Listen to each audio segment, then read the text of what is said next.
High on a misty mountainside in eastern China, a colossal form juts from the stone. In the Yangshan Quarry near Nanjing lies an unfinished monument so massive it defies belief. A single stele carved directly from the mountain, meant to be the largest in history. One section alone weighs over 16,000 tons, the equivalent of 10,000 cars, in one solid block. Never completed, this ancient giant remains frozen in time, a testament to human ambition and an enduring mystery.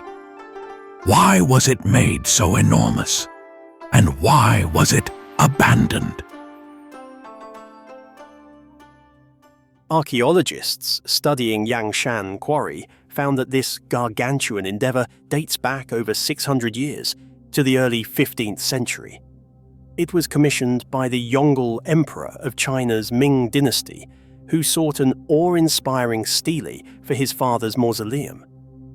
In this quarry, imperial craftsmen cut 3 enormous blocks directly out of the mountainside, a base, a body, and a head for the planned monument.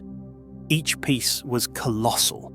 The base measured over 30 meters long and 16 meters tall, with an estimated weight of around 16,050 metric tons.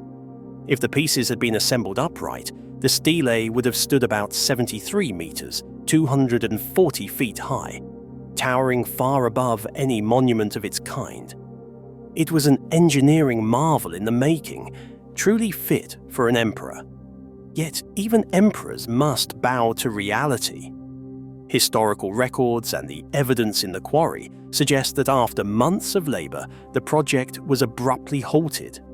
The architects realised that moving such monoliths, hauling them down the mountain and then tens of kilometres to the capital, was physically impossible with the technology of the time. The giant stones, partially detached from the bedrock, were simply too heavy to transport. One can imagine the moment of dawning dread when the engineers understood their grand stele could never be delivered.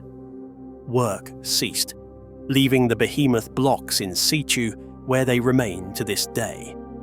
It's as if the ancient world took a pause mid-breath, freezing this scene for eternity. Standing before these stones today, one can't help but feel a sense of mystery. They have rested here through 6 centuries of history, enduring earthquakes, monsoons, and the slow march of time. It's tantalizing to think the Yangshan megaliths have essentially survived every natural disaster thrown at them. In Chinese folklore, there's a story of a great flood in remote antiquity that nearly wiped out civilization. And though the Yangshan Quarry came long after that era, its mighty stones look as though even a world-drowning deluge couldn't budge them. Remarkably, modern science has found evidence that China's legendary Great Flood was likely a real event around 4,000 years ago, when a massive dam burst on the Yellow River unleashed an inland tsunami. Perhaps memories of such calamities echoed through the ages and inspired later generations to build monuments that could withstand anything. Looking at Yangshan's unmoved megaton stones, you get the eerie sense they were built to last, to resist not just the elements, but maybe even a flood of mythic proportions. As incredible as Yangshan is, it is not unique. In the fertile Bekaa Valley of Lebanon, another ancient site holds its own gigantic secrets. Balbeck. Here, on a windswept plateau, lie the ruins of a grand ancient temple, once known as Heliopolis, the city of the sun. At first glance, you see elegant Corinthian columns and fallen marble from Roman times. But look closer at the stone platform beneath, and your jaw may drop. The foundation of Balbeck's Temple of Jupiter is built on 3 monstrous blocks known as the Trellithon, each estimated at nearly 800 tons.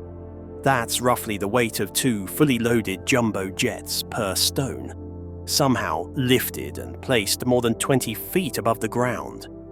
These are among the largest building blocks ever used in history.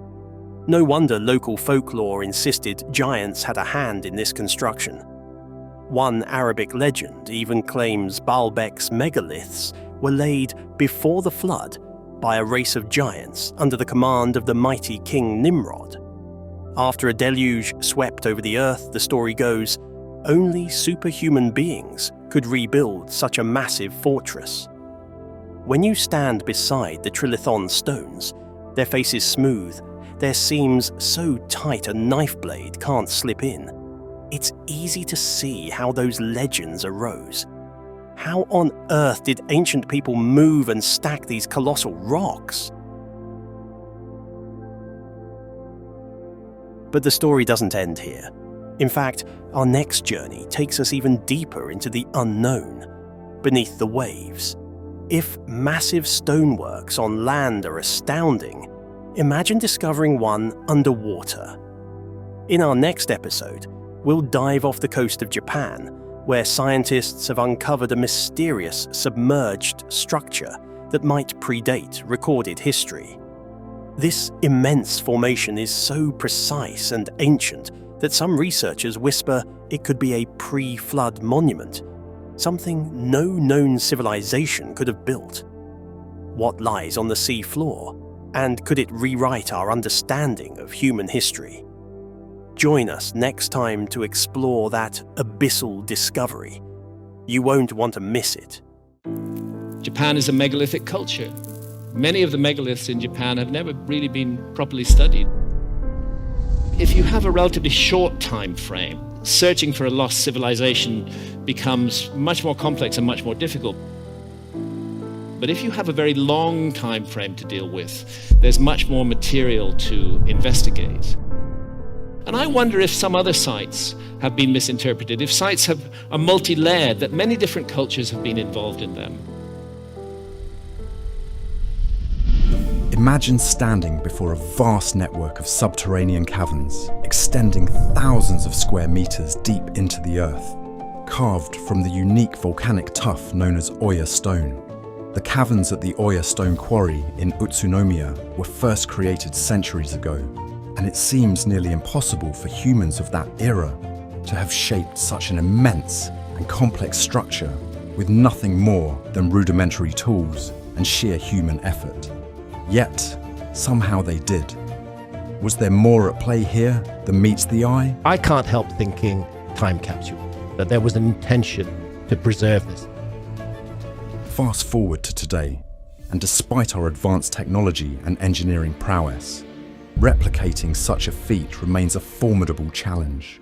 This marvel of both natural formation and human endeavour invites us to explore its depths, uncovering the secrets held within its echoing chambers and imposing walls.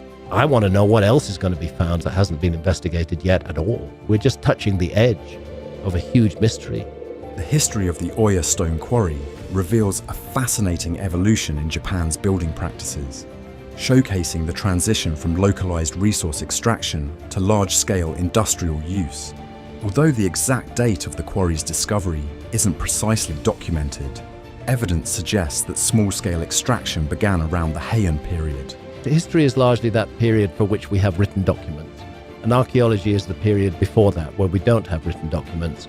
The stone's unique properties quickly made it popular for local construction needs, particularly in building religious structures like temples and shrines. Its ease of carving, when freshly quarried, made it ideal for creating the detailed sculptures and iconography integral to these religious sites.